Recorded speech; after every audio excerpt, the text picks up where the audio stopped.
I'm Professor Grant Saff. I'm the Chair of the Department of Global Studies and Geography. Welcome to this joint event sponsored by the Department of Economics and our department. I want to begin by thanking the Economics Department, but particularly Professor Mazzolini, the Chair of the department, who really did most of the hard work putting this together. So thank you. The topic for tonight is really looking at the effect of the pandemic on the global economy, predictions for the future, how it's going to play out. And we extraordinarily lucky to have a very, very good and diverse panel of speakers. The way that we're going to run this event is I'll do a very brief introduction of each of the speakers. Then they will each give a 4 or 5 minute presentation of their views, or a bit longer if they want, and then we'll take questions. At the moment, everyone is muted. We will unmute you as you take questions. If anyone has used, or I'm suspecting most of you have Zoom before, there's a chat feature which you should enable. And if you would like to ask questions, just put your name on the chat section, and I will moderate the chat section. So you just give your name, write your question, say who it's addressed to on the panel, and then we'll just get the questions in order. So you will all have plenty of time to participate because we're trying to have a discussion. All right, so with that out of the way, let me introduce the speakers. This is in the order of the presentation. The first speaker will be Constantine Alexandrakis, Associate Professor of Economics, who's he got his doctorate at Clark, a PhD in economics. His fields of specialization are macroeconomics, economic growth, monetary economics, and public choice. He'll be followed by Professor Jean-Paul Rodrigue, who's a professor of geography in the Department of Global Studies and Geography. Jean-Paul got his PhD at the University of Montreal in geography. His research interests cover mostly transportation and economics, particularly as they relate to the logistics and global freight. He has authored 5 books, and I'm just giving a plug. His 5th edition of his textbook, The Geography of Transportation Systems, came out this week, and it is one of the world's most used textbooks in transportation geography. And the companion site receives around 3.5 million visitors per year. He's also on the advisory board of the World Economic Forum at Davos, amongst other things.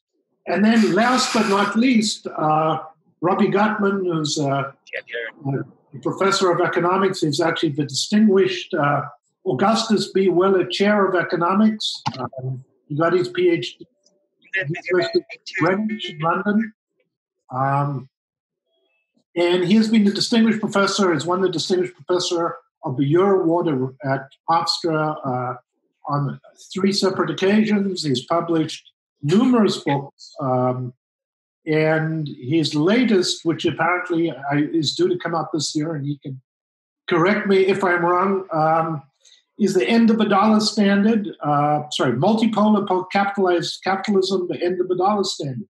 But he's published many books on the global economy, macroeconomics, international economics, and it's really nice to have him here. So with that out of the way, let's move on to Costas, and maybe you can kick us off and start the discussion.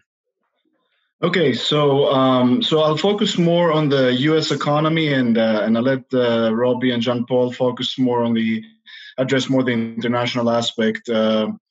And there's 2 things that I want to do in my introduction. One is to give an overview of how bad is the situation right now as far as the U.S. economy is concerned, and very briefly address what are the prospects for recovery. And I don't know if I can show some slides by sharing the screen, Grant. Is that okay? Well, yeah, you should be able to. Okay, so let's see. Share screen. You have disabled the screen sharing. Okay, let's see. Okay, try now. Okay.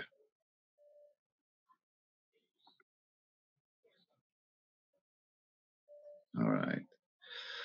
So, so this is a graph of the U.S. unemployment rate, and I have included the last recession we had, which was the Great Recession, as a reference point to what's happening now. So you see that before the last recession of 2008, the unemployment rate was around 4.5%, and during the course of the recession, it gradually climbed to 10%. So that's about a 6% less than 6% point increase, and it happened over a period of time. So this is what happened now. Prior to March, in February 2019, the unemployment rate was 3.5%, one of the lowest in the history. And in March, it climbed to 4.5%, and then in April, it went up to 14.7%. So that's over a 10 percentage point increase. This is huge. I'm not sure when was the last time we saw that. Now, the good news is that in May, you see that there was a small decline to 13.3%, which is where we stand now. And the question, of course, is whether this decline will continue. But again, you can see it's not just that it was a huge increase. You can see also it was very rapid compared to what we saw in 2008. Now, the other thing is that this graph by itself does not show the full magnitude of drop in employment. Why?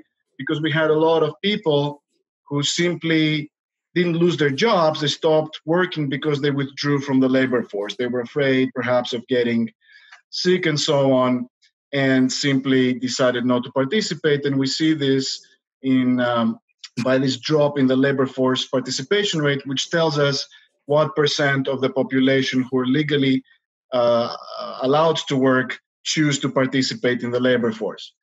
So once you combine the first and the second graph to see what happened to overall employment, you get this huge drop. So prior to March, we see that employment, this is the percentage of people of the population who have a job, who are employed. And we see that this had been increasing actually over time, reaching 61%.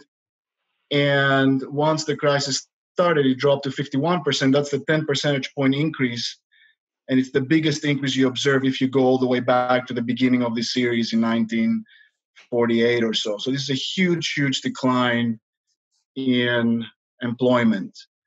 Once again, some positive news is that in May we saw employment start going up again. So the question is whether this will continue. Now, given this big drop in employment, we would expect production to go down also. Fewer people employed, less goods are produced. And this shows the change in real GDP on an annualized rate. So this is the percentage change. This tells us what would have happened over a year if what we observe in that quarter continued for 3 more quarters. In a way, you can think of it as a measure of how fast GDP is increasing or decreasing. And you see that usually it's positive because GDP is growing over time, but you see that in the first quarter, we had a decrease. Now, the decrease was not as fast as what we observed in the Great Recession, but keep in mind that the first quarter is really January, February, and March. So this only captures the effect of what happened in March. I think that in the second quarter, that includes April, May, and June, you will see this line go much further down, that we had a faster decline in GDP in the second quarter of 2020. And another question is what happened to prices? You have two things going on. On one hand, you have a disruption in the supply of goods. Typically, when fewer goods are produced, their price tends to go up. But you also had a drop in demand for goods. People obviously were not commuting as much. They cut down on their travel. So that decreased demand causes a drop in prices. So what's the net effect? So this shows monthly inflation, again, in an annualized rate. And just to give you an overview, typically what the Fed wants is it wants the inflation rate to be around 2%. So what the Fed wants is an inflation rate that's around here, a little bit below this line. And you see that until recently, they had done a pretty good job. We have these ups and downs, but on average, they seem to be hitting the 2% inflation rate. But we see that in March, that changed, and it got worse in April. We'll have a very, very big drop in prices. If that was to continue for a whole year, that would mean a 9% deflation, a drop in prices by 9%. Interestingly enough, if you break this number down, you see that there were some items whose price went up. So food prices actually went up. Why? Because we had a disruption in the supply of food, and so prices went up. We had an increase in price of medical services, obviously, because they had to deal with the COVID cases. But this was more than offset by big drops in the price of energy. We had gasoline prices going down, electricity prices going down, travel prices going down, lodging, apparel, actually, and these drops were so big that they overwhelmed any increases in food or medical care. And this is really a huge decrease. If you exclude food and energy, the decline in prices is the biggest we've seen since, I think, 1957, which is when this series started being put together. So in other, so to kind of summarize, we have a very, very negative picture.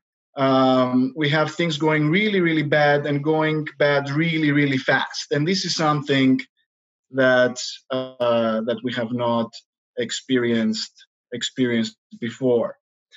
So as I mentioned, in May, we started to see some improvements. We saw that prices actually stopped falling as much. Employment starts going up again. And the question is, does this mean that we'll have a fast recovery?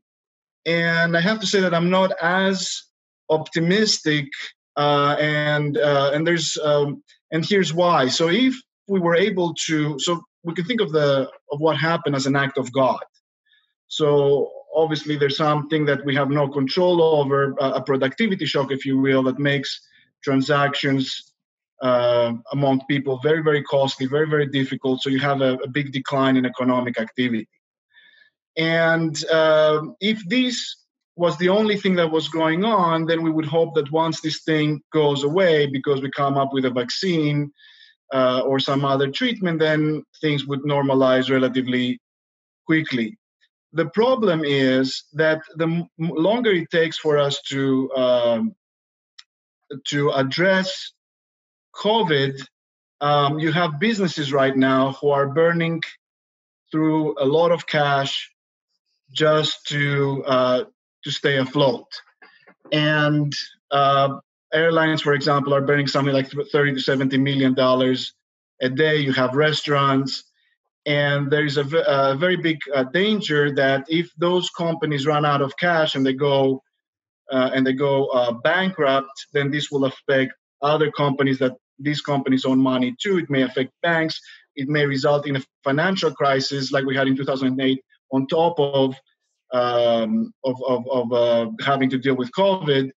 And so there's a risk that the longer we take to address this problem, we'll see additional problems coming up, and those would make the recovery very, very difficult. Now, the government has taken measures to try to address these problems. How long they can keep doing that is up for debate. I don't want to get into the details because I know that this is kind of a brief introduction, but I'll be happy to answer to questions if anybody wants more details on what the government is doing to address those issues.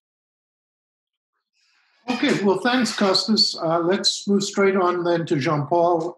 Again, I posted on the discussion board or the chat section. If anyone wants to ask questions, please just post on the chat, and I will line you up as soon as the three presenters have presented. Okay, so Jean-Paul, on to you. Perfect. Thank you. I assume that right now all of you are seeing the slides. I'm going to give you a short version of a presentation I'm scheduled to give later this week at a conference in Korea, virtually, obviously. That's my take on the issue from a supply chain and international trade perspective. And again, I'm going to add on to what Costas just said. But I have some positive news. I would say the supply chain is telling us a little bit of a different story regarding all this. So allow me, again, I'm going to move several slides. I'm going to switch very, very quickly because we don't have time to cover this. Just to look at this one, which is very interesting. People tend to look at the pandemic from, let's say, a linear perspective as one's event. It's not one event. It's a sequence of events. And in this chart, I'm trying to dismantle this into, at this point, 4 waves. Essentially, one was silent, and the other one, we're currently in a third wave, and I expect we're going to get a fourth wave coming up in a matter of weeks or so. So obviously, the first wave was the China wave, when the global, a great share of the global manufacturing was virtually shut down. And we don't notice things because of many supply chain were not that much impacted about this. But that's what happened in China. Part of China shut down, and then the situation went better, although you have to be very doubtful about any statistics come out of China these days. This is something we learned with this pandemic. Again, we're going to need to revisit these numbers later on. And then we entered up a very strange era. I call it the stealth phase. That is, things were receding in China, things were appearing under control, but unknown to us. And we start to observe that in a few cruise ships, for instance, that the pandemic was diffusing without much of a notice. And then by surprise, we were caught on in the second wave, when it started with Italy, Spain, and then the United States, one after the other, shut down without the effect that we have noticed. And that's, again, that has a very important impact on consumption. I'm going to show you a few examples later on. And now we're entering the third wave, where it's receding, although we're going to see, based upon the protests we got in the United States, we're going to get another wave coming up by next week or so. Again, that's another story. And now it's eating developing economies. Look at what's happening, for instance, in Brazil. It says now the number of daily cases in Brazil is exceeding the United States. And then we're going to see what's happening in South Asia. Again, it's going to be another wave taking place. So to keep this in mind. And the problem we have about pandemic, the problem is connectivity. In the last 10 years or so, China became one of the most connected countries in the world, and we got bad luck. It took place during the Chinese New Year, where millions of Chinese were moving. Internal mobility in China has exploded in recent years, as well as external mobility. For instance, almost 750,000 people moved from China to the United States between December and February. Just to give you an example of what I call the curse of connectivity, which allowed this massive spread of the pandemic. So, of course, I'm going to skip this. It's placing a lot of pressure on logistics. We first saw a supply shock, as I was mentioning with China, then a demand shock, which took place in Europe and the United States.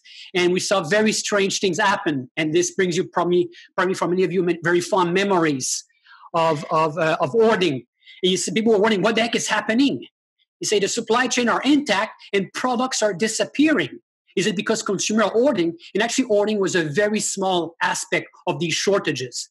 They have nothing or very little to do with hoarding. The issue was that we have one supply chain disappeared, or the demand for it disappeared, while the demand on another exploded.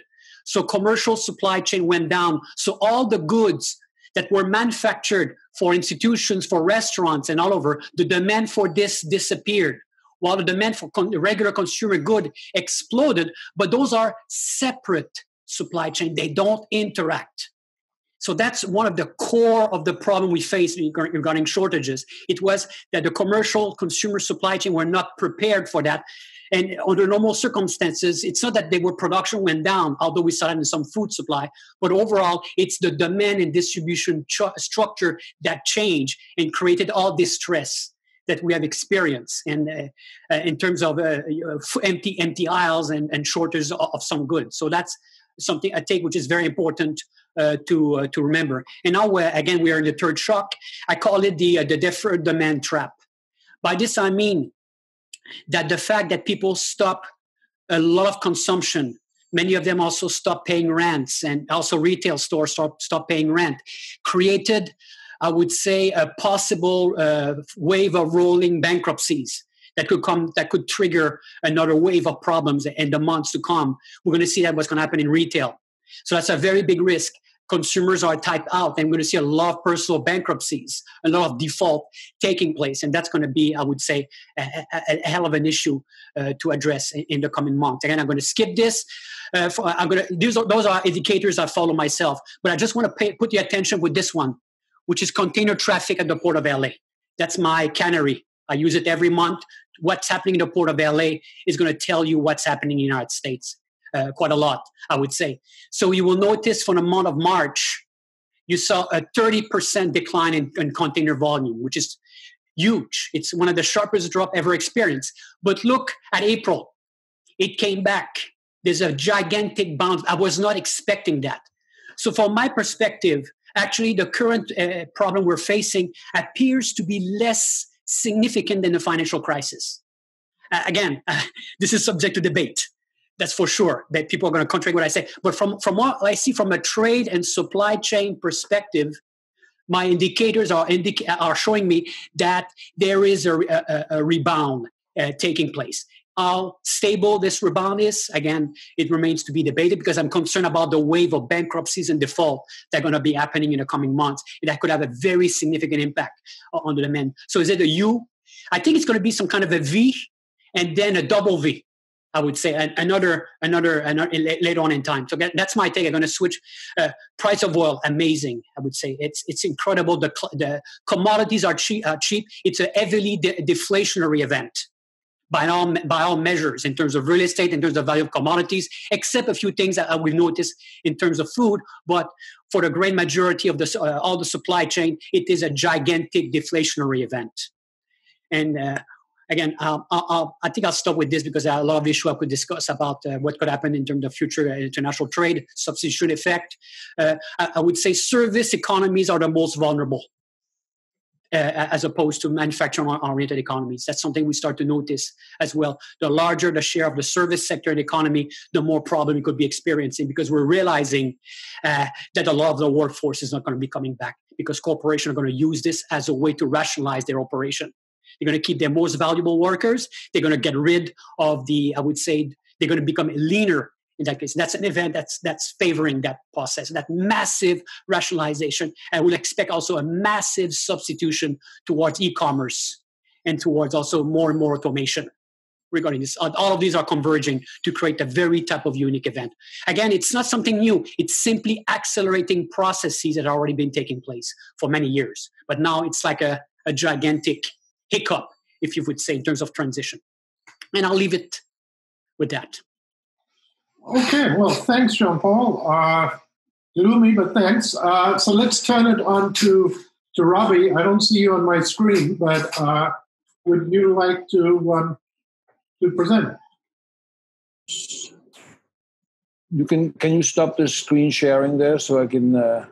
Jean-Paul needs to... Just a second. I forgot how to... Well, if not, then not, right? No. You just do a new share. I don't have any PowerPoint slides. Just a new share. Okay.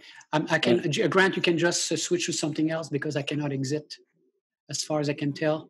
Well, That's okay. No. Here we go. Thank you. Perfect. Very good. So, I know Costas and I know Jean-Paul, and therefore I decided not to do PowerPoint slides because there's going to be sensory overload. And I also want to keep it very short for the launch of this meeting, because I want to get to the questions by the audience, right? There's a couple of things, however, that are important, right? First of all, you can look at this as an act of God, as Costas implied, but to me it was not. I think pandemics are one of the global threats that have been brewing for a while. We've had 5 close calls in the last 20 years with swine flu, bird flu, SARS, MERS, and Ebola. And so this has totally to do with what happens globally in capitalism, right? And our relationship in terms of biodiversity decline, habitats of animals getting destroyed, climate change changing the patterns of animals, our relationship to animals, increased meat consumption. So when you look at the structural causes, pandemics are here to stay, and this is not the last one. Obama had some sense of that, set up a pandemic preparedness force that was dismantled by Trump because Trump basically dismantles everything that Obama has done. It's the second thing is that this is an incredible stress test, right? On every aspect. I mean, into the house of people, right? Parenting, schools, whatever, right? Universities, Hofstra. This is a stress test on every level, right? Individual, micro, meso, macro, meta, right? And all aspects of society. So that's an incredibly interesting moment in our history, if I may put it like that, even though it's, of course, also a traumatic moment. And a lot can be learned of how we dealt with this and what happened, right? I want to get a bit more into the global, because the title really is about the global economy, right? So while every country is going through this simultaneous demand and supply shock, and it has itself, as Jean-Paul correctly pointed out, extremely deflationary pressures, there's also the collapse of the world economy. The interactions between countries, right? In terms of trade, of goods and services, in terms of travel, in terms of financial flows, right? You've had just in terms of capital outflows from the emerging market economies and the frontier economies, it's 3 times as large just in that month than it was during the financial crisis of 2007, 8, 9. So there's an incredible stress in the global financial system that has not yet been fully managed. Countries are very concerned with their domestic, policies and stabilization measures, but internationally, that just reinforces this whole pressure of deflation. And basically, the world economy is literally disintegrating, even though, of course, there's traffic. But those data that Jean-Paul showed about June, May coming back in Long Beach, California, that is a lot of backlog being worked in out, right? World trade is about 30-40% lower than it was before this happened, right? And so this comes at the time when the world economy had already just begun to kind of find its balance after a decade of deglobalization following the 2007, 8, 9 crisis, right? So this comes at a very tricky time. The world economy did get damaged from that preceding crisis. And in terms of trade volumes, in terms of financial flows, in terms of direct investment flows, and in terms of, as it kind of deglobalized, you had also competitive devaluations by countries. You had trade conflicts that were driven forth also by the emerging conflict between the US and China. And so this is a very tricky moment. We have put in place a kind of architecture of global governance institutions to deal with the world economy and also with rising global threats. And these institutions like the World Trade Organization, the World Health Organization, the World Bank, the IMF, they've all been weakened substantially. And so the shock comes at a very bad time, right? So 91 countries have already asked the IMF for bailout help. The IMF maybe has 50% of the means that it needs to deal with that. And I'm just mentioning that because the recovery is a tricky business already with a pandemic, right? Jean-Paul already showed us 4 waves. I think before this is over, we're going to have 20, 25 waves, right? This is a multi-year process, right? The pandemic will take 2, 3, 4 years at least to kind of run its course, right? It can run its course in a variety of ways. It can run its course with herd immunity, but that means more than half of the world population will have had it, and millions of people will have died. Or you can have a vaccine, but then you need to have probably 14 billion doses to make it work. And producing 14 billion doses of a vaccine is not going to be a fast business, right? And so we will be in the thralls of this pandemic for a while, and then we have to reopen, right? And how we reopen is incredibly important. And I must say that I have lots of optimism for a variety of countries. I'm in touch with very many people all over the world, and I'm getting, kind of an understanding of how people do this. And some countries are doing exceptionally well, like Vietnam or South Korea, Germany, etc. Many of these countries, by the way, are led by women. If you look at the 10 best countries, 6 of them were run by women. Iceland, Finland. So there may be something there, right? But it also has to do with the public health system. So you have a triangular relationship between how people reopen in terms of their own self-discipline and their own social interaction capacity to think of others, the public health system, and then the economy, right? And so this is very complicated. And I think that we're starting on the wrong foot here, because we're basically, the US doesn't have the communitarian sense or the patience or the policy in place to make this work better. So I'm actually very frightened about the US in terms of how it deals with this, right? But I'm not as frightened about other countries. And I think a huge amount will depend on the election outcome, right? And in the US particularly, right? But one thing to me is very clear is two things. The V scenario is not going to be possible, right?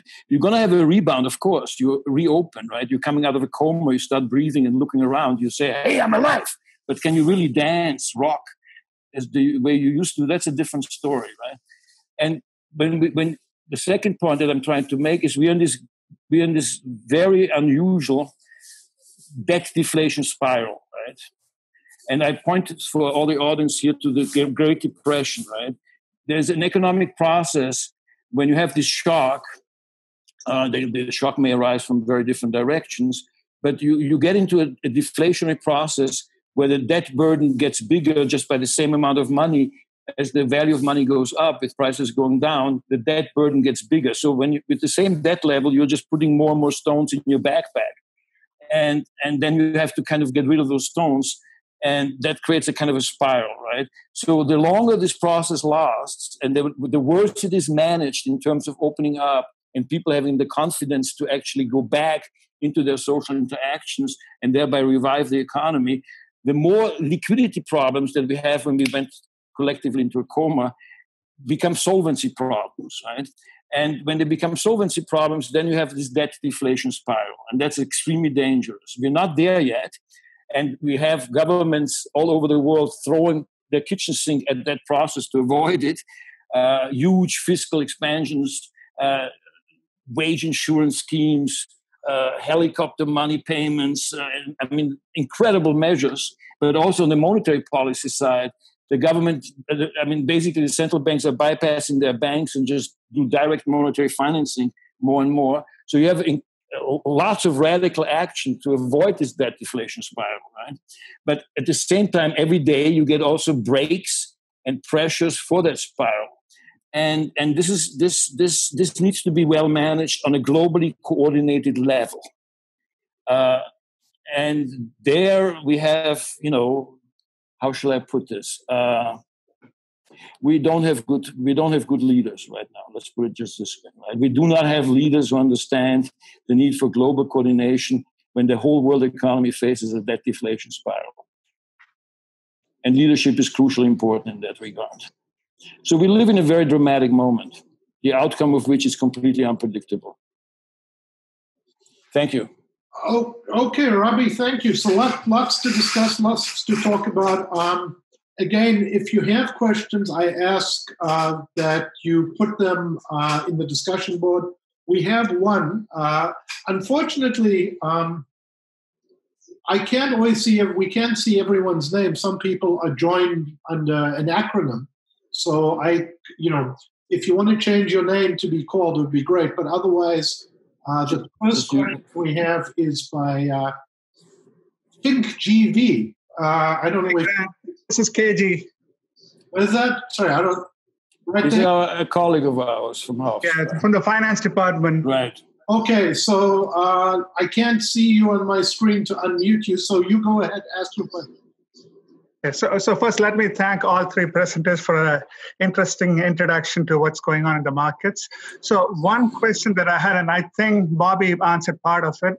One question I had was that usually in finance, we believe that the stock market is a leading indicator of the economy.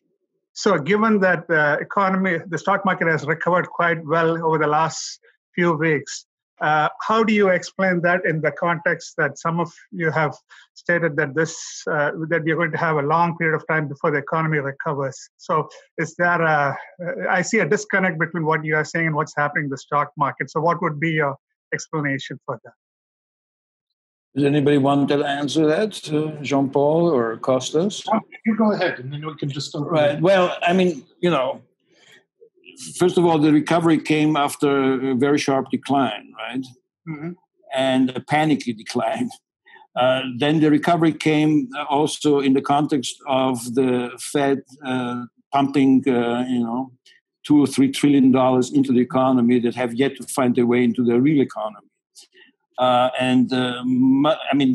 What the 11 lending facilities of the Fed and its open-ended purchase program of securities and all that, these are completely unprecedented measures anyway. And because of the radical nature of the Fed intervention, the markets calmed down, but the markets got a lot of liquidity. Mm-hmm. Precisely to prevent the economy from... The economy would fall into this debt deflation spiral through the financial system, right? When liquidity problems become solvency problems. And the idea here really is to kind of forestall this qualitative shift from liquidity problems to solvency problems by just bombarding the economy with liquidity, right? But this is the first phase, right? You're going to go through a pretty long period, and I would say at least 2 to 3 to 4 years, where you're going to face this problem and try to deal with it and try to deal with it on a global level, right? So with the stock market going down 27% and then coming back up 19% in 2 months, yeah, that's volatile. And many financial investors actually like this volatility and make money out of it, whether the short sell or whatever. But this has nothing to do with what's going on in the real economy. To think that the stock market right now is a predictor is not really correct. It doesn't predict much because it's a completely unprecedented situation. You cannot predict. I mean, you're facing radical uncertainty. All your models that are kind of stock market valuation or portfolio management models still believe that we're in scenarios of calculable risk, which we're not. So I wouldn't make too much hay out of that.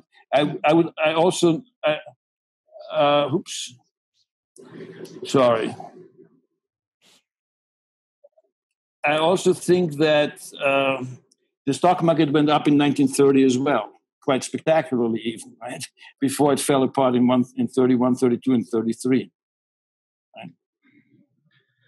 I know you're a finance professor. I know you're a finance professor, so I hope I have not insulted you. No, not at all. Not at all. Grant, can I add a little bit to this? Or Yeah, just jump in.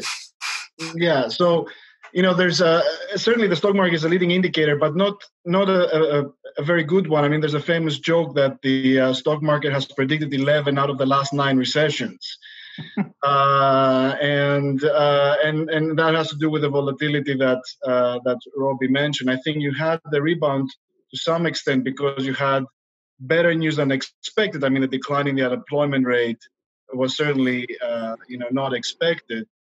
But I think Robbie alluded to this, there's a big gamble, right? And that has to do with how fast we're able to take this under control. Because the longer it takes, the more likely it is that companies and small businesses will go bankrupt, and these default events will then make other companies face issues and so on and so forth. And then you have a domino effect. Now, what the Fed and the federal government and the Federal Reserve have been doing is printing money and lending it to pretty much everybody, trying to keep them afloat, to small businesses, to corporations, to states and municipalities. I think Illinois became the first state in June to take a loan from the Fed.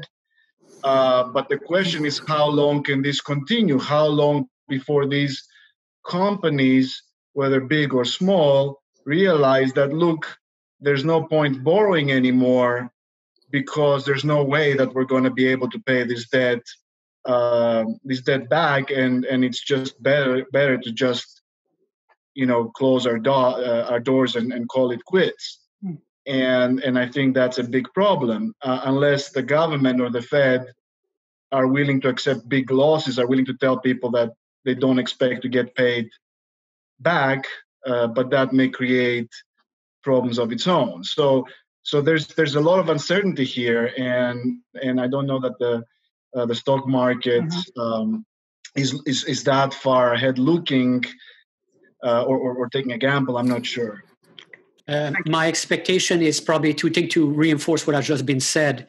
It's an outcome of massive infusion of liquidity, also known as money printing in some ways.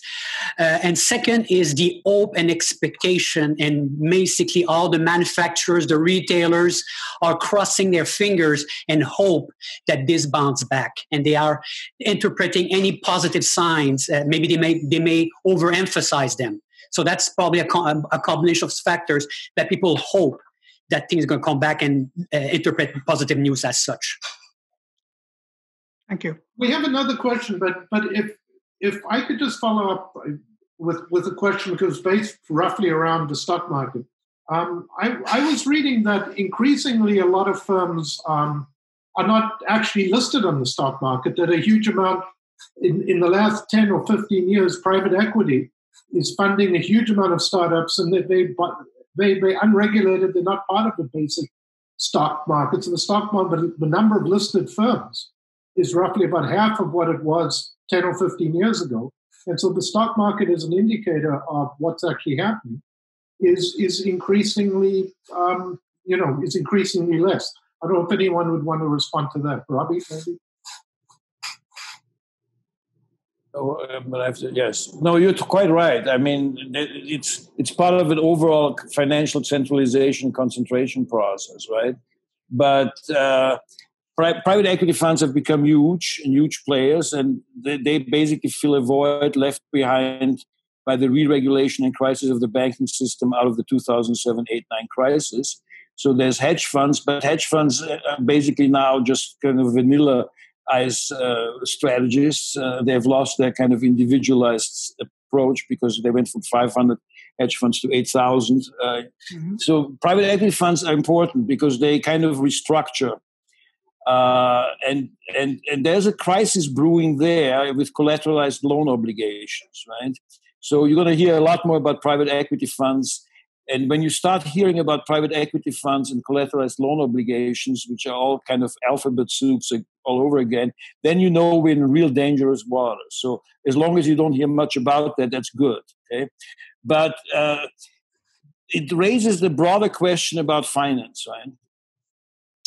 And to what extent financial markets are kind of disassociated from the quote-unquote real economy, and what's the role of non-bank financial institutions in this incredibly complex web of financial flows that makes up the global financial system, right? And the means of hedging and speculation are such that as long as things are volatile, it's good. But prices can go up and down, and you can still make money out of this, right? So there is an issue with finance, right? And finance-led capitalism. Okay? Well, I think what's most important about finance going to be ultimately not the markets, but two things that are important here in the longer run and for the recovery, right? You're going to have mechanisms of debt restructuring, because I do think that there's going to be a lot of damage and there's going to be a lot of bankruptcies. And I hope we don't go through this debt deflation spiral, which would basically limiting the numbers of bankruptcies. But you're going to have debt restructuring on a fairly massive scale, not just of corporations, but also of government units like states. And debt restructuring has become very, very difficult precisely because it's not just in the hand of a few banks, but now you have a lot of different funds, including hedge funds, etc., that have power to block and try to kind of extract monopoly rents out of the restructuring process. And so this is a kind of a nightmarish prospect, right? We will end up with new financial instruments that will allow much easier restructuring. And the second thing that's going to happen, and I'm actually kind of interested what the finance people in the audience would say about this, is that we're going to move away from the preceding kind of regime of finance to a more sustainable finance-oriented direction, right?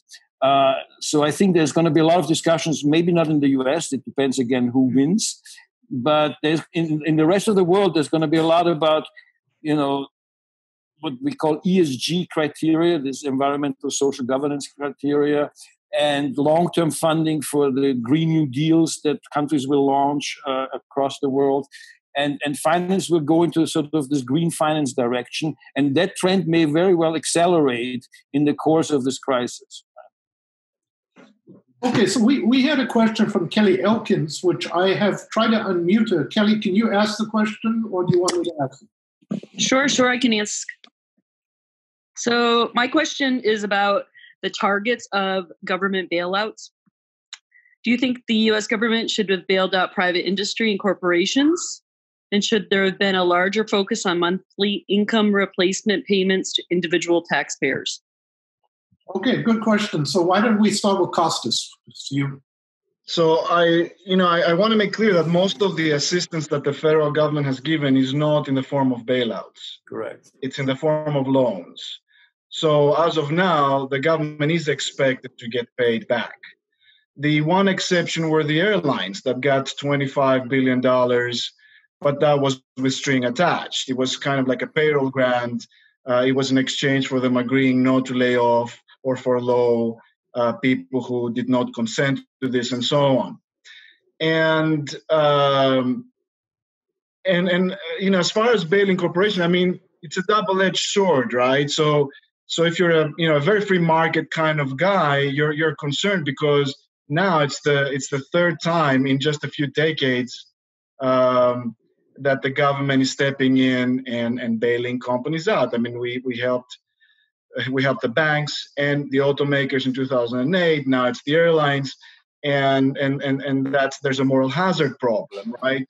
That if we keep doing it, then companies may get comfortable thinking that whenever there's bad times, we don't need to plan ahead because we have Uncle Sam to bail us out. So that's a risk.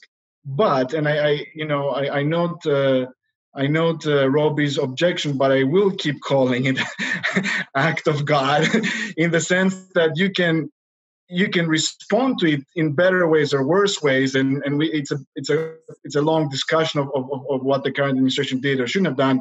But the virus itself was not an act of human. It's not the result of human action. How long it will take to come up with a vaccine, to a large extent, are things that we don't have much control over. And so I think that the moral hazard problem in this case is a little bit less for the airlines. And again, you have to think that, when you're bailing out corporations, I mean, what are you really doing? And so the question is, had we let those airlines, let's say, go out of business, what would have happened? We have a lot of people, becoming unemployed. You have the shareholders who lose a lot, basically their shirts. And some of those losses are then transferred over to other companies. For example, people don't know that most of the planes that airlines are flying do not belong to them. They belong to financial institutions who own them and lease them to those companies. And in fact, what a lot of airlines are doing now is that to get cash, they're selling these airlines to banks with a prospect of leasing them from those banks in the future. And the question is, okay, if these airlines go bankrupt, what does this mean about the leasing companies who now see the terms of their contract no longer being met?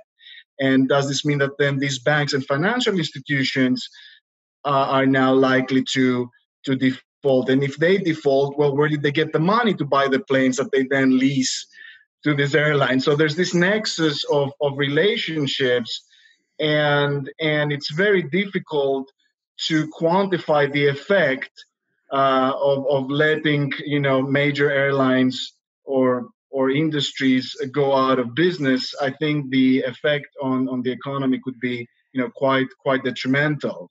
I can add to that because it's a sector I'm familiar with. It was also a strategic decision being made that you cannot lose international and particularly national connectivity. People don't realizing it. Constructing an airline network is excessively time intensive and complicated. And if you lose your airline network, you cannot reconstruct it in a matter of that easily. So that was a strategic decision also that's been made. And I'll also let you know that a lot of airlines have switched some of their asset to freight.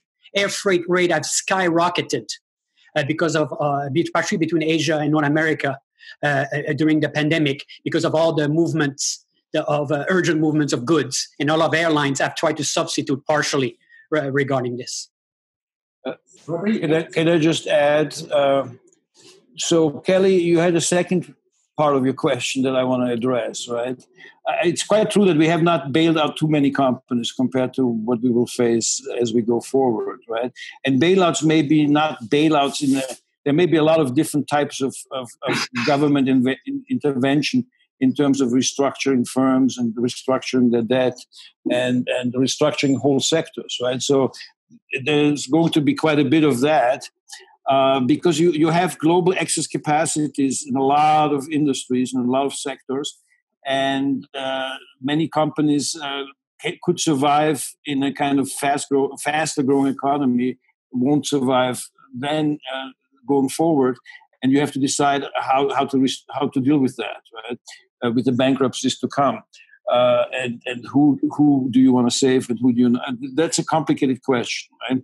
And it's a complicated question that many governments will respond to very differently.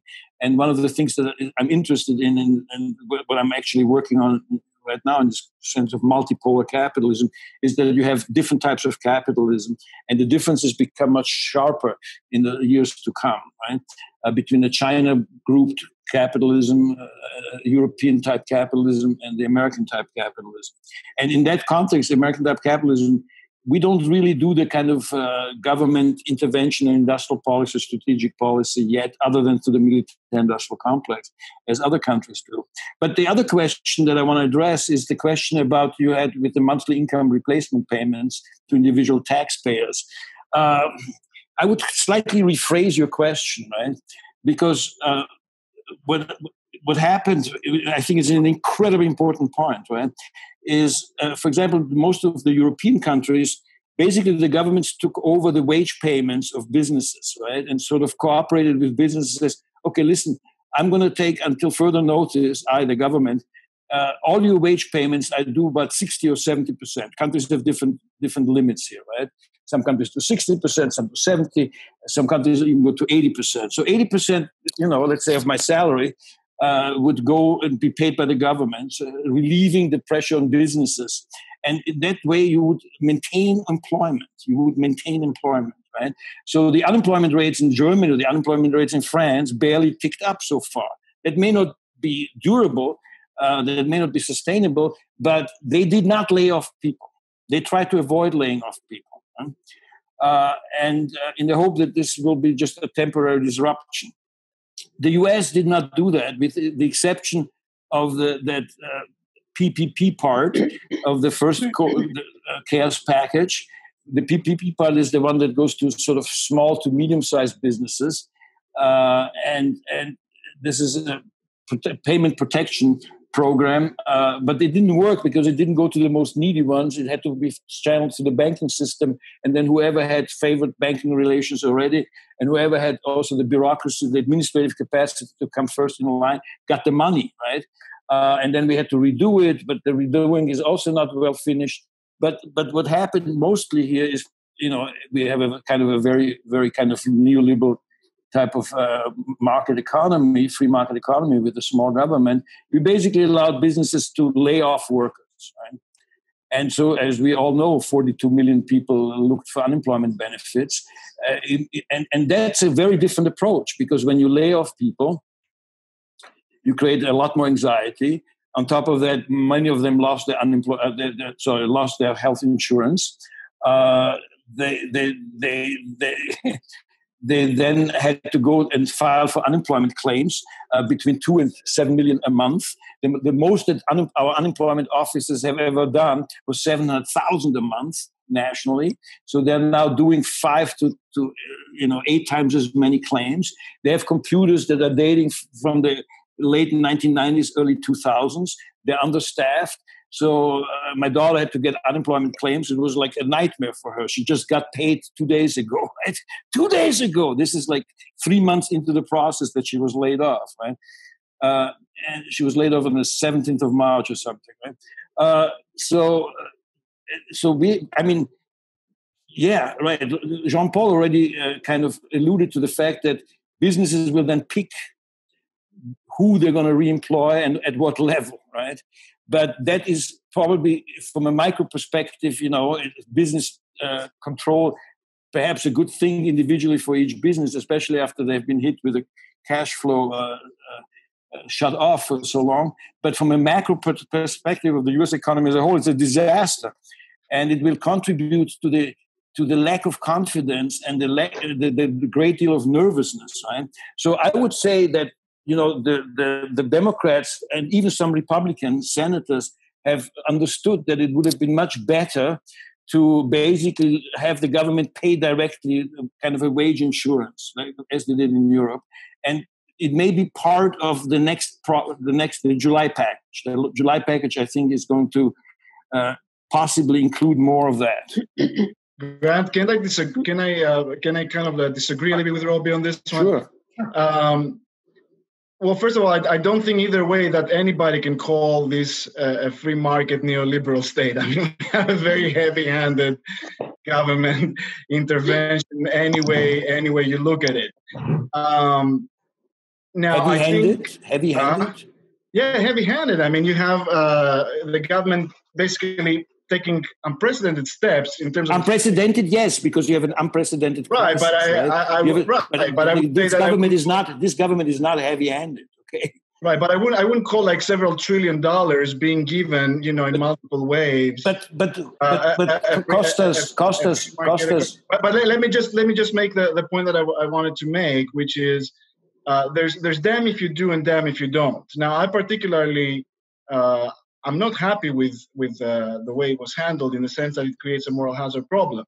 If you give people unemployment, because what the government did was it increased the benefits, expanded the benefits for unemployment insurance, and it did simplify the process by which one could apply for unemployment. And I actually, my personal stories of the people I know is people who applied it and got it actually, very, very quickly. Now, that creates a moral hazard problem, because if you can stay at home and collect unemployment insurance from the government, then you have very little incentive to go back to work when the job does become available. And we do have some anecdotal evidence right now of restaurants who are trying to hire some of the people back, and people are comfortable with, and they don't want to take the additional risk. Having said that, for some people, if you think about it, what would have been better? If they had gone to work and gotten paid, that would put them at risk of contracting the virus. At least now, by being paid for not working, that in a way helped them stay safer and maybe bring down, the number of cases. So I think this is, it's a complex issue. I'm not sure that it's, so clear that one way is preferable to the other way. Robbie, just quickly, because we have a ton of... Yeah, right. So, no, but the wage, the co-payments between businesses and government in, let's say, Germany or France, is not for those workers to go to work. It's for those workers not to go to work, but having food on the table, right? And if you have more than half of the economy shutting down, moral hazard is not your biggest problem. Okay, it's like food on the table, and so I think that I think you're framing the question wrongly in that sense, right? We're facing a massive systemic crisis. And anyway, go on. Okay, so sorry, Emma Du. So go ahead. Okay, I'm here. Thank you. I'm Emma from Saff's School of Business. I have a question here that how are things going on about the international relationship impact the recovery of America's economy? And how about the global economy, especially the tension between America and China? Thank you. Jean-Paul. Oh boy, that's a tough one. I have some familiarity with China. What I've seen among the people in the business, and that's unpleasant, is China as these days has a massive PR problem, lack of trust, a lack of faith. And actually, I've been discussing with people in Korea regarding this. And there was a very, very big difference between Korea and China, is Korea was excessively transparent about reporting the pandemic, about informing its population. And you got two very different, you would say, governance behavior regarding this. While China was very, you could say, if I would like to be sarcastic, obscure in the process. And it's been noticed. And people don't know what's happening in China. They don't trust the numbers. I've seen China now. I think Peru has now more cases than China. Okay, Canada has more officially. Again, so that those are official reported statistics, and people are going to remember that for a long period of time. And for the many years to come, business and I would say political relation with China are likely going to be poisoned by remembering this, and by, if I put my supply chain in China, what's going to hit next? Can I trust these numbers, and so on and so forth? While if I go somewhere else, which was more transparent, I might feel more confident about how things are going to unfold. And actually, that's an intensive discussion I've been having with people in Korea about this. And actually, that's their hope, that they're going to gain out of this, while China is going to be losing some of it. Again, that's I would say a prognostic. We'll see. Robbie, Costas, either of you want to? Costas? No, I have nothing to add. I think Sean. Well, I think that international relations are crucial to recovery of a global economy, having faced a global threat, and then the disintegration of traditional economic relations. And what will kind of come the radar screen of the news is our budding superpower rivalry with China, and how to manage that, right? But I think that the international dimensions are far more complex than just the conflict between China and the U.S., right? And I don't think that the U.S. and China both have an interest in going through a kind of a Cold War posture. They will try to find grounds to cooperate where they can, and also define their areas of conflict. But that a lot depends on how politicized this conflict is going to become, because there is a global groundswell against China in terms of how it handled the early part of the virus appearance, and the fact that it was not contained there as it should have, because of the lack of transparency and the kind of bad relations that go on between local governments, provincial governments, and the central state. And the central state now knows less because it's so concentrated around Xi Jinping. So there's a governance issue in China, and there's also a reputational damage that was done, and that will allow the politicization, right, of the conflict between the U.S. as part of an election campaign. And then we will see, right? But I think there's so many other global issues, and I mean, there's going to be an accelerating problem with climate change and migrations. There's going to be a lot of countries that were part of the global supply chain network getting shut out. There's going to be a lot of countries that were dependent on remittances from people that are sending money back. That's drying up. There's going to be a lot of commodity exporters who have gone already, who've been at the forefront of this deflationary period. So there's going to be a lot of great difficulties at a time when we also have had a pretty sharp decline in how countries negotiate solutions with each other. And there's a global governance issue, right? So I think I'm rather pessimistic about, and I do think it requires great leaders. Luckily, the key institutions IMF, World Bank, even the European Central Bank, the central bankers, and some key policymakers and politicians are good, and there's a new generation also emerging, right? So I have some hope for that, but that's a longer run issue. I'm more optimistic about about 15 years from now than I'm about 15 months from now. Because I do think ultimately that climate change will allow us to have a new type of capitalism on a global level. Okay. Thank you so much. So let's move on to Jacob Spachalski. You have a fairly long question, so let's go. Okay, so Nassim Nicholas Taleb is credited with introducing the concept of a black swan event in financial markets, which in my opinion has been treated in some ways as a buzzword. Events such as the attacks of September 11th, 2001 are identified after the fact as a black swan in the sense that it was extremely unpredictable outlier event, the statistical probability of which would be nearly impossible to calculate. Taleb has recently defied claims that this pandemic is a black swan event. I have an ongoing discord with a current econ student who insists that it is a black swan event. Professor Alexandrakis referred to it as an act of God, but while a similar crisis is not part of the current collective knowledge or experience of society, is it unreasonable to say that such an event and the related financial crises should have been predictable given prior pandemic events? Or am I suffering from a hindsight bias? Okay, so Kostas, why did you? I love this question. This is a great question, Jacob. Great question. So I think, first of all, acts of God happen all the time. So to call it an act of God does not mean that it has to be black swan. I mean, hurricanes are acts of God. They also happen relatively often.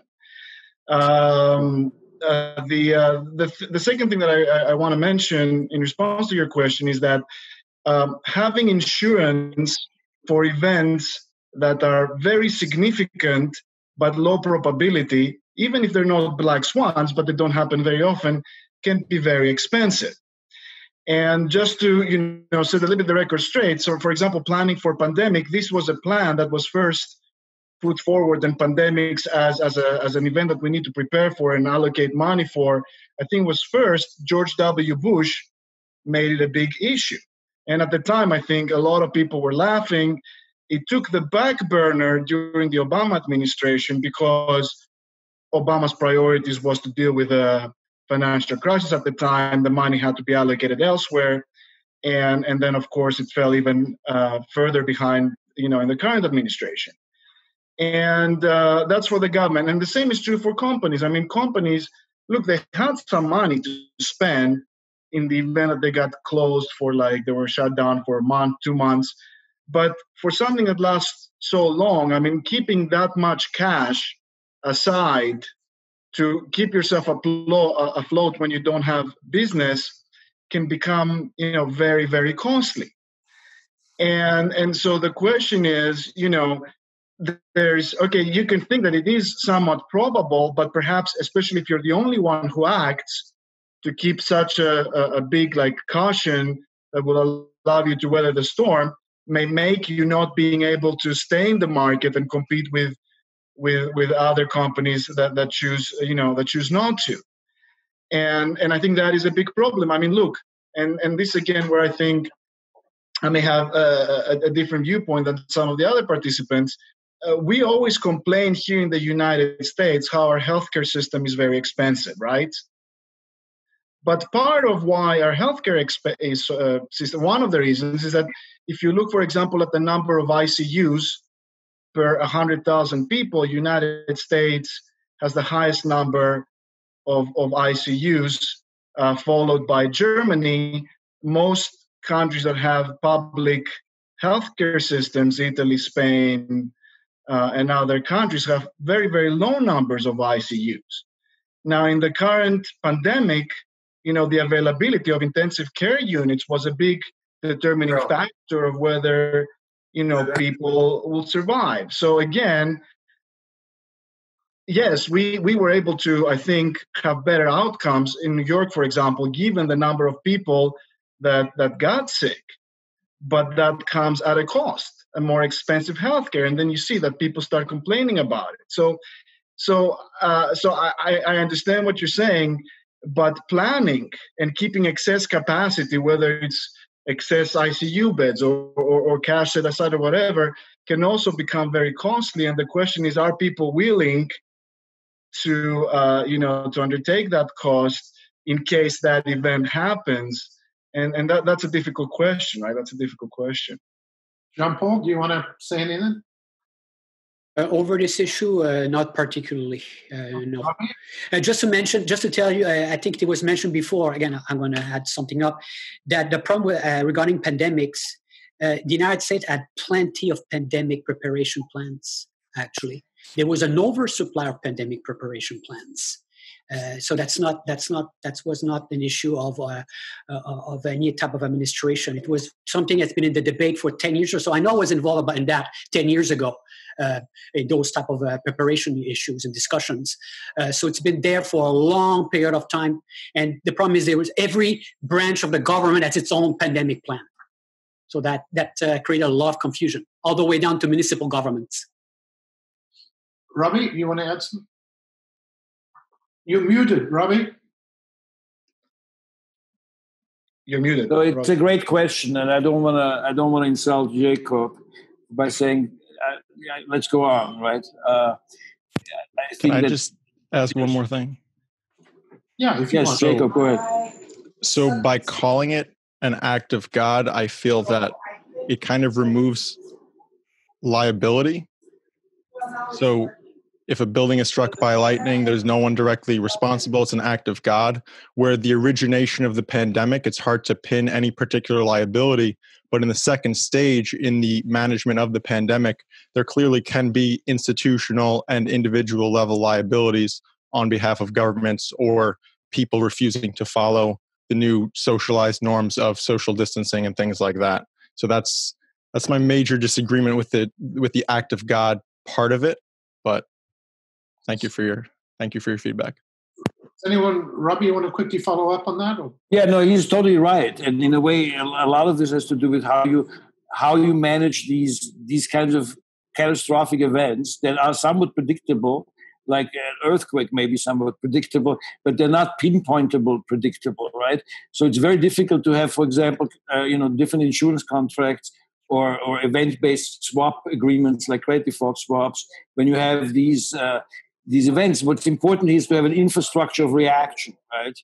And that needs to be centrally coordinated. And Jean-Paul already was correctly pointing out that you don't have in this country a centrally controlled. You actually have a very small government in this country, right? And so I was fascinated to see how other countries reacted.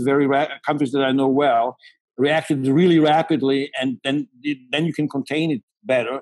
And once it's contained, you don't have to mitigate like by locking down and so forth, right? So I think that there is something to be said for preparing for the worst, right? And I think we learn from this. We will learn from this. We will be better prepared the next time, and perhaps even already when the next large wave comes back. Okay, I want to move on to Sophia Hadid, who had a question specifically for Jean-Paul, but I guess anyone could step in. Sophia, where are you? I'm right here. Thank you for having me. Professor Rodrigue, you had reinforced the collateral consequences of the pandemic negatively impacting the service economy most heavily. Given your expertise in this field and your optimism towards recovery post-fourth wave, which industries, both private and public, do you see thriving, as well as given the current socio-political and socioeconomic state that America finds itself in post-pandemic, the Black Lives Movement matter, how do you feel it's going to impact the global economy as well as local economies? Thank you, Sophia, for that simply answered question. I'm going to answer that question in about 15 points. No, I'm kidding. Okay. Actually, in my presentation, I would like to show 3 slides that underline several aspects of the vulnerability of the service sector regarding this. So let me see if I can do that now, and we can discuss these slides. Let's see. I hope you see them. The first one is basically people have seen that. It's the number of jobless claims by industrial sector in the United States. I just use the United States. It's pretty much the same around the world when you have this. We have a similar economic structure.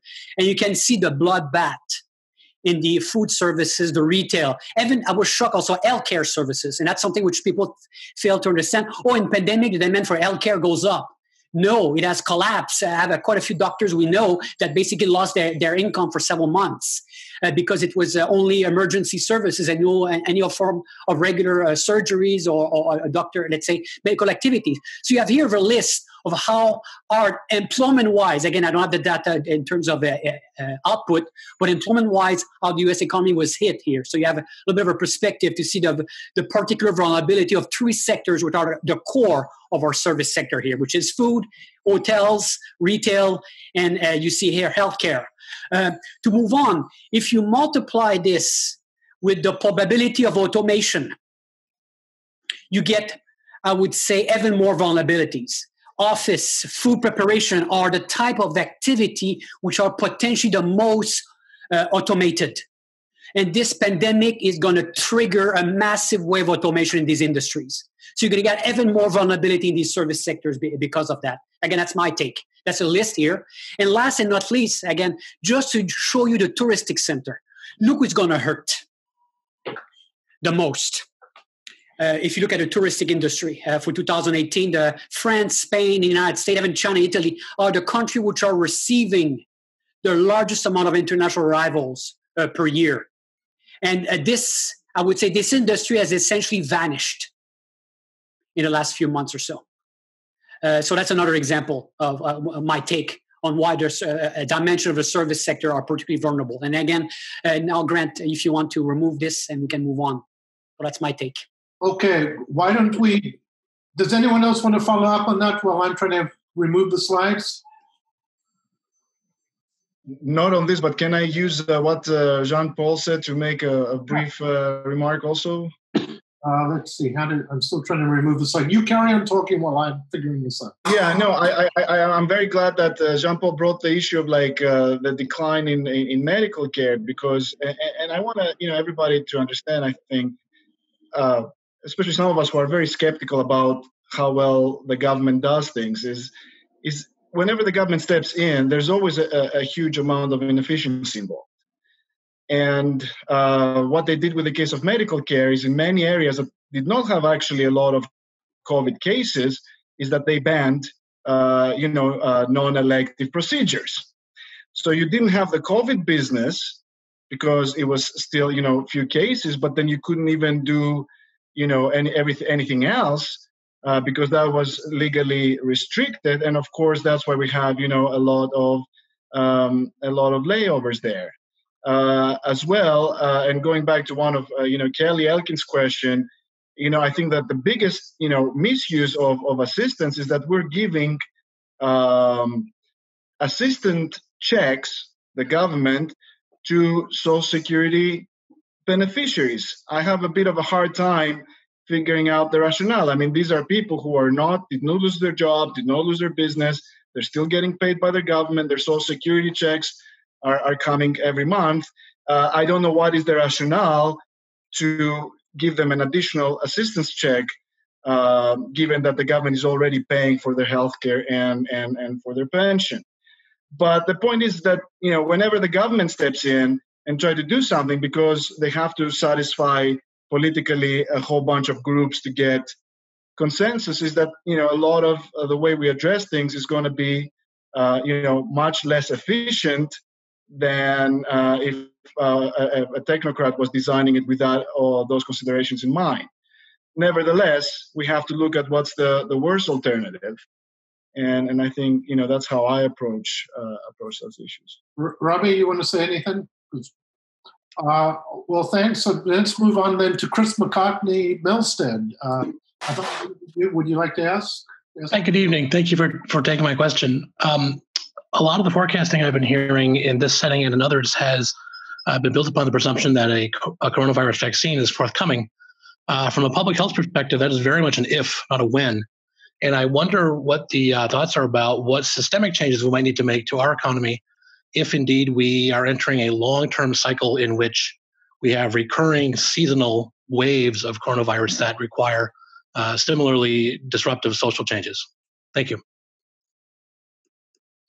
Does anyone want to take that? Systemic changes in the U.S. economy, there are plenty, you know, and I think that they are going to be plentiful even with a vaccine, right? It's true that vaccine development is very complicated, but we're also using this opportunity for very radical developments, and we have a collective global effort for vaccines. And in that sense, I'm relatively more optimistic about it eventually being developed, collectively and cooperatively. But still, it takes time, and it's going to take a few years. And in the meantime, I think the structural changes, I mean, some were already alluded to, right? The automation is one. The sectoral shifts will be another one. There's going to be, more digital economy than ever before on top.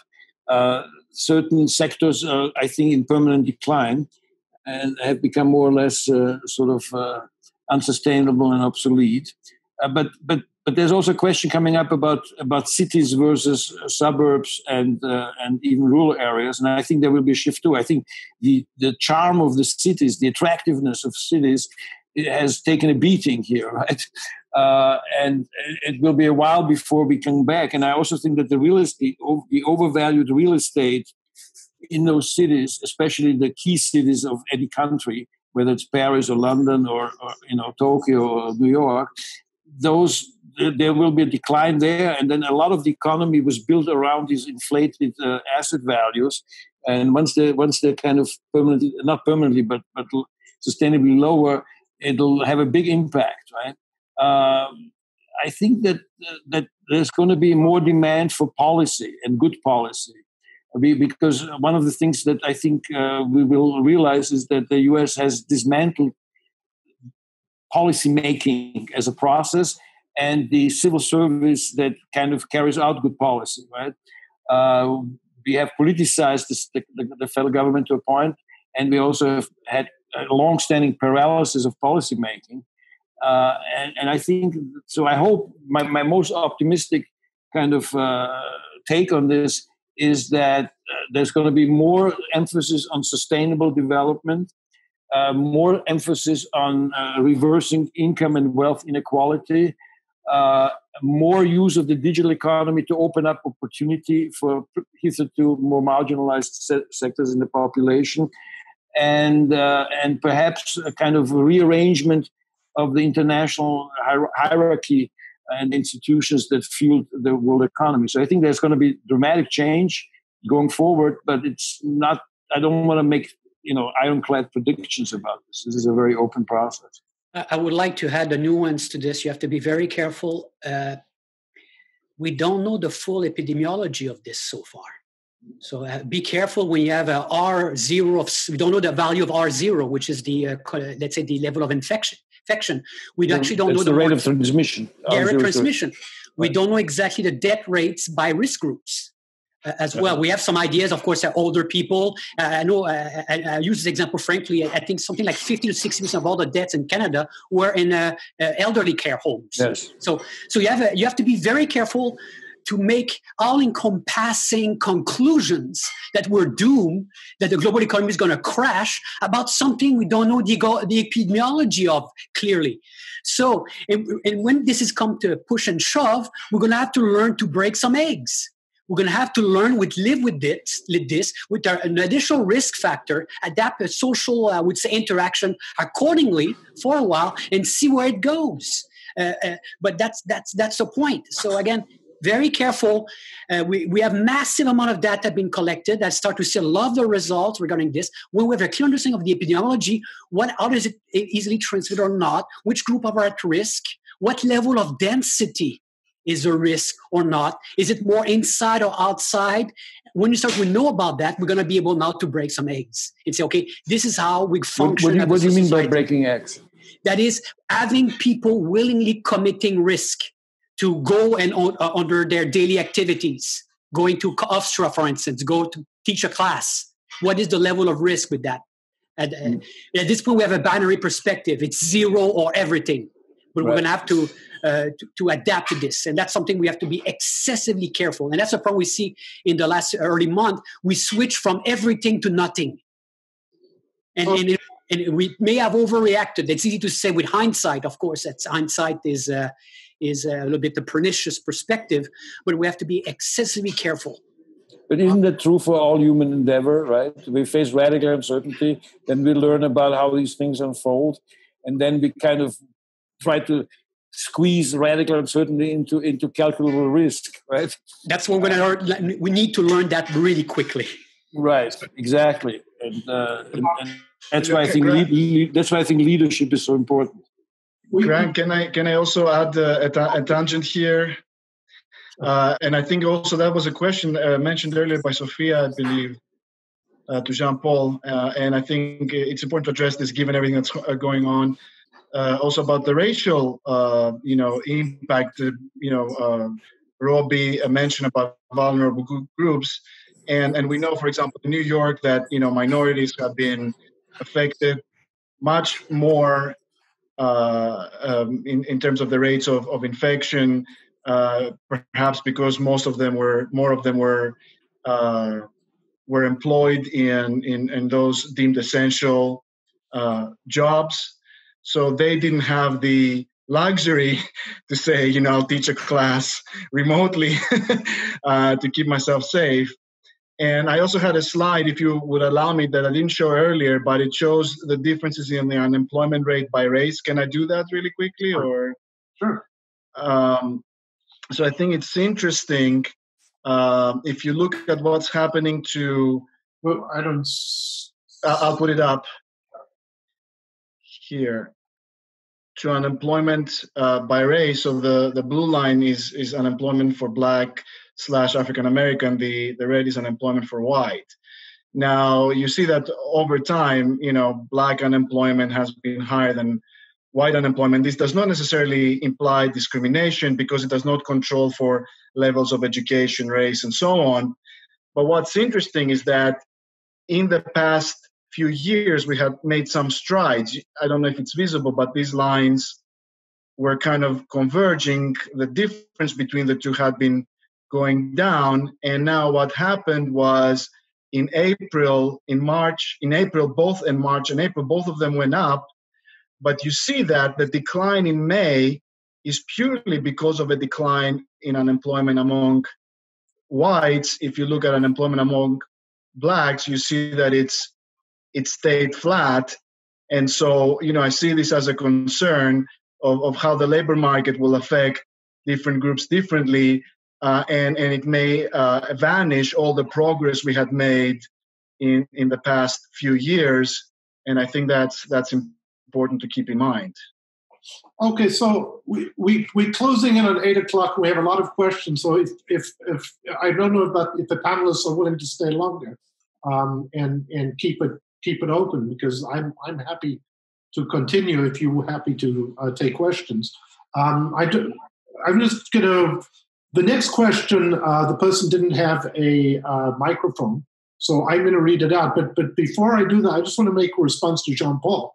That we have to break eggs in the new economy, but unfortunately, I'm kind of sitting here letting other people break their eggs, right? So it's easy for us to say we have to break eggs, but we're not the ones whose eggs are going to be broken. So it's like sending off other people to war here. But that's just an aside. So let me read the question. This was from Joseph Loughran. And you've answered this, most of you have answered this or picked up on this in some ways, but he says, with Facebook considering permanent work at home arrangements and Starbucks planning the closure of 400 stores as a backdrop, what permanent or long-term consumer and or labor behavioral shifts do you foresee as a result of COVID? What effects, if any, do you see as a result of the same on the U.S. economy? Big question. I don't know who wants to take that. Anyone? Well, it continues along the lines of the preceding question, right? And I mean, in terms of how we organize, right? I mean, one of the things that's fascinating is that every economic agent has to rethink their behavioral system, basically, right? Hofstra right now, we are figuring out how to go through this epidemic in terms of a distribution of courses online and hybrid and face-to-face. And every business is rethinking how to operate, right? And once you start radically being pushed to rethink, right, then you enter a different phase where the status quo is no longer taken as a given, and you're trying to figure out, especially when you're squeezed, right, in terms of profit margins or liquidity cushions, or your capital level is going to be squeezed. You're going to be figuring out a lot of different ways of operating, right? And so I think that I look at this in a long wave context, right, where you have these long waves, and each wave, there's 40 to 60 years, represents a phase in the development of capitalism, and typically you have downswing phases that go on for 15, 20 years, like in the 29 to 45 period, or in the 69 to 82 period, or in the 2007 to 2020, whatever period. And it is a second crisis that transforms. The first crisis breaks the growth pattern going up, and then you come down, or you have some kind of stagnation, and then you have a second crisis, which is transformative. And I always thought it was going to be climate change, but nature bit us differently earlier with the pandemic before climate change, right? So I think that it's a transformative moment in capitalism. Okay, I just to speed things along, let's just move to the next question, which was from Greta Kraus. I've unmuted you, Greta. Hi. So I was just wondering if you think like people and like where they live, like in terms of different suburbs and cities and rural areas, like if they might be affected economically in different ways. Who wants to take it? Jean-Paul, you're the geographer. You take it first. Again, I can only state that it's an event where the density factor appears to be of significance. Wherever you observe high density, you correlate this with higher risk. And when this plays itself out, I can only imagine that suburban areas are going to be perceived as basically places which are more conclusive for a functioning society. And that's a very big paradox because it goes against other things, such as, I would say, sustainability, energy consumption, and everything. So low density is safe, but inefficient, and high density is risky, but potentially more efficient. So how do I'm very puzzled regarding this. So that's the best I can tell at this point. Costas, Robbie, you want to add in? What Jean-Paul said. Yeah, no, I agree. I totally agree. And okay, there's going to be a rebalancing of different geographic compositions of populations, right, through this crisis. But I also think that regional. I mean, I think there's going to be a big impact on regions also, right? There's going to be some regions are going to benefit more than other regions. Thank you. But that also ties back, if I just really quickly to Joseph's question about the restructuring of the economy. I think it shows that there's a complexity here because if you look at, for example, how we switched our buying patterns to online, I think if you were living in the city, you were probably much better served by online deliveries of groceries and so on. If you lived in the suburbs, what to me was shocking is how difficult at time Amazon and other similar companies had meeting the increased demand outside the city in suburbs and places where the density is a little bit less. So I find that interesting, and what constraints one places on the other, and so on. Okay, so we have just space. I think let's just take two more. There's two more questions here, so let's just take one. Craig Dalton, I'm not sure if that was a question, which was which classes should students take? Is that a... If I asked to unmute you. Give a chance to plug yourselves. What classes should students take if they're interested in this stuff? Well, I think that Roberto, as the chair of the economics department, and Grant, as the chair of global studies and geography department, answered that question. Right? There are surely other classes to take as well, right? I mean, but I think that I would agree with both of my esteemed friends' suggestions. And then let's go, Sophia. I don't know if you are still unmuted. Where are you? Right here. Yeah. So why don't you just do your follow-up quickly, because that's an important question. Yes. So the Black Lives Matter movement has become the largest civil rights movement in world history, with all 50 states and 18 countries protesting police brutality and white supremacy. Given demands for initiatives such as defunding police departments, boycotting major corporations displaying racism, urging financial flows to be spent in the Black economy, and so forth, how is the movement predicted to impact the United States economy in the midst of COVID, as well as on a local level and national level in the future? All right, that's a big question. Why don't anyone want to speculate? I think we should all three answer this to conclude this evening, right? And I don't know whether we want to do it in the order that we started with. Right? Well, let's go in reverse order, Robbie. Fair enough. I mean, it's obviously a huge part of what we're going through right now, right? So we're going through a process where we have a pandemic like in 1918, 19, with unemployment levels akin to the Great Depression, the peak of the Great Depression in the mid-30s, and a movement that is comparable, even beyond already what happened in 1968, right? So you have all these three things together. You can take your pick which of those things will have more determinant impact, but all three of them are going to have determinant impact, right? The broad question that gets tackled by the Black Lives Matter movement is not only democracy and the revival of democracy, which I think is fantastically a good beginning in terms of that.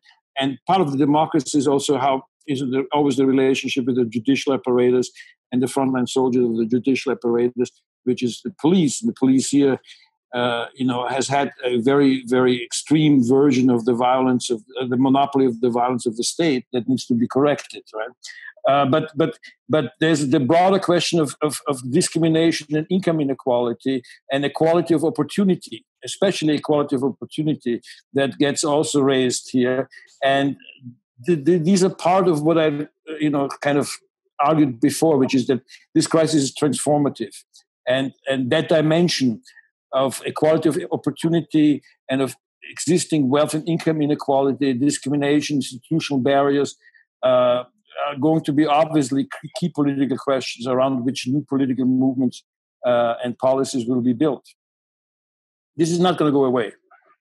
That's for in sure. Relation to the, sorry. Sorry, okay, go ahead. And just in following up to what you had just said, in relation to dismantling the systemic system we have in place, how do you think that will impact? Obviously, it's a big question, but impacting the economy in restructuring what we have in place and coming to an agreement of a level where that inequality gap is not continuing to widen? Well, in the long run, discrimination, inequality are extremely inefficient, even from the capitalist point of view.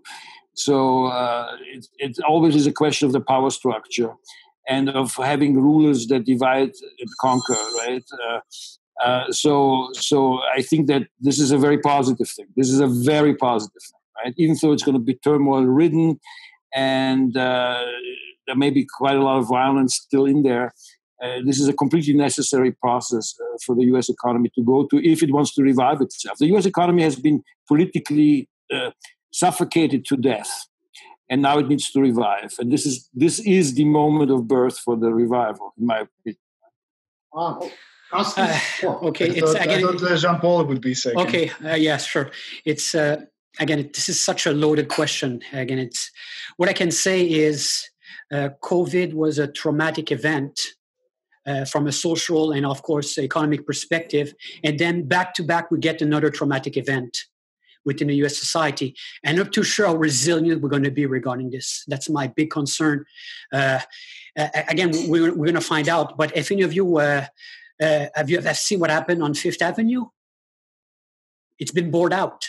Are these stores going to reopen? That's the issue. I'm not too sure how easy for us is going to be to navigate to two, I would say, existential crisis within the American economy and society. That's the best I can say at this point in time. And when I saw COVID start to recede, I said, "Oh, hooray!" I was very cool. Let's see how it's going to positive outcome. And all of these events start to unfold. I said, "Oh no!"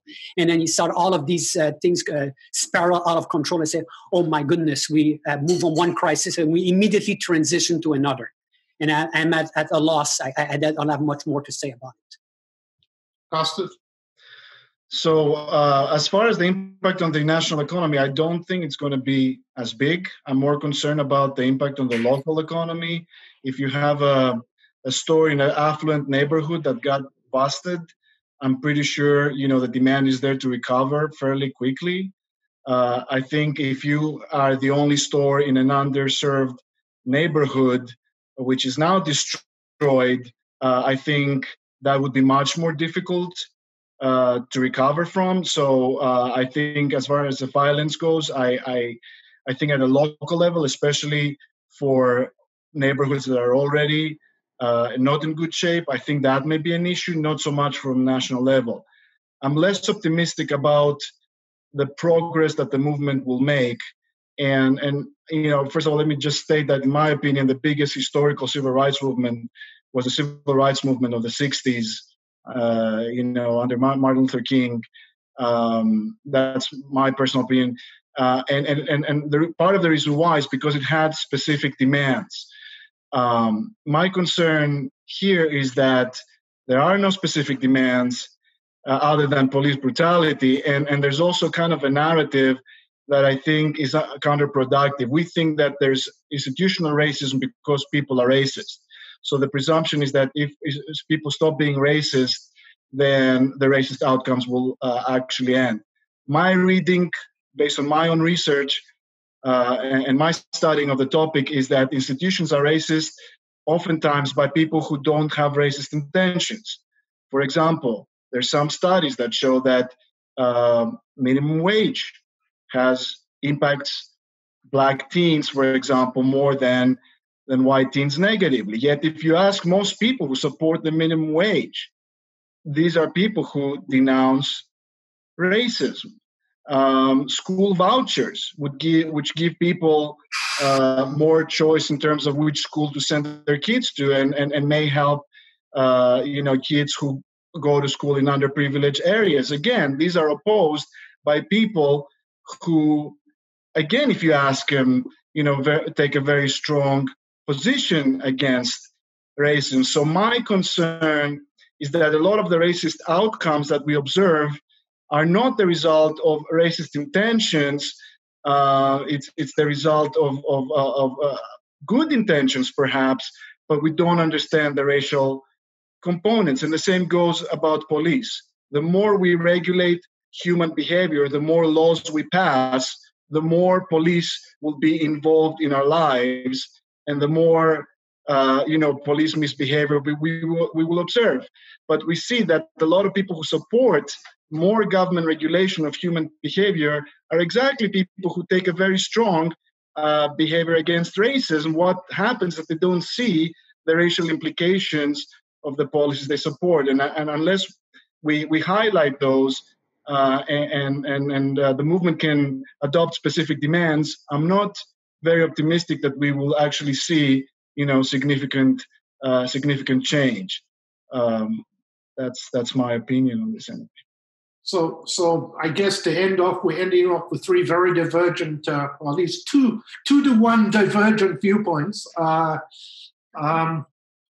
So I know there was plenty more to say, and maybe we should do this again sometime, because I think we could go on forever, right? I mean, there's no conclusion, but I think we just need to bring it to a conclusion. And I just want to say a lot of thanks to a lot of people. So let me start. Firstly, thanking the audience for you spending your Wednesday night in front of Zoom again. Then thank our participants. Thank you to the Dean's Office from HCLAS, in the Cultural Center for helping us host this. And then particularly to the Economics Department, our esteemed presenters. Thanks, Costa, Jean-Paul, and Robbie for doing this. It was very enlightening. And then to Roberto, Chair of Economics. So again, a big thank you to everyone. And let's do it again.